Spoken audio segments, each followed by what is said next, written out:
halgankii dadkan horumarkiisa raba taariikhdii quruxda badnayd ay lahaayeen raba inay sii wadaan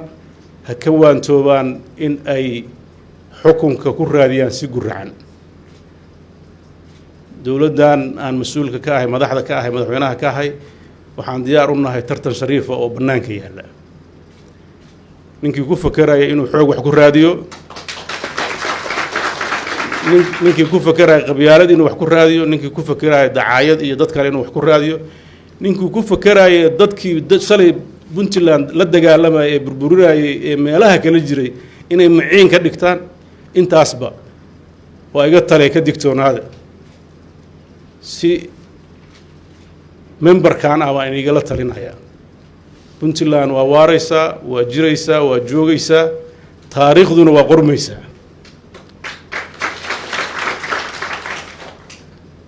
dadkeeduna horena uma dhicin haddana dhici mayso inay xadgudub aqbalaan mar walba madaxda Puntland joogta waxa ugu weyn oo ay ka shaqeeyaan waxa weeye karaamada iyo sharafta dadka Puntland ay ilaaliyaan wixii aanu cuntamin inay dhahaan maya wixii dadkan dantiisa inay noqdaan kuwa ugu horeeya inaysan noqon dad la iibsan karo inaysan noqon danahooda ka shaqeeyo waxaan u baahannahay aragtidaas waxaan anigu goobjoog u ahaa oo 3 guri iska soo horjeeda imaaraadku u deganeen madaxweyne Cabdullaahi Yuusuf iyo Cadde iyo guri aan deganaa waa iska soo horjeedaan 3 guri iska soo horjeedaan noloshii markii ay ka tageen xukunka ay ku noolaayeen waan arki jiray waxay ahaayeen dadkooda u soo shaqeeya dad ka shaqeysta ma ahayn taariikhdaas marka lagu xadfo Suldaan Maxamuud Cali Shire iyo Boqor Cismaan iyo Suldaan Kennedy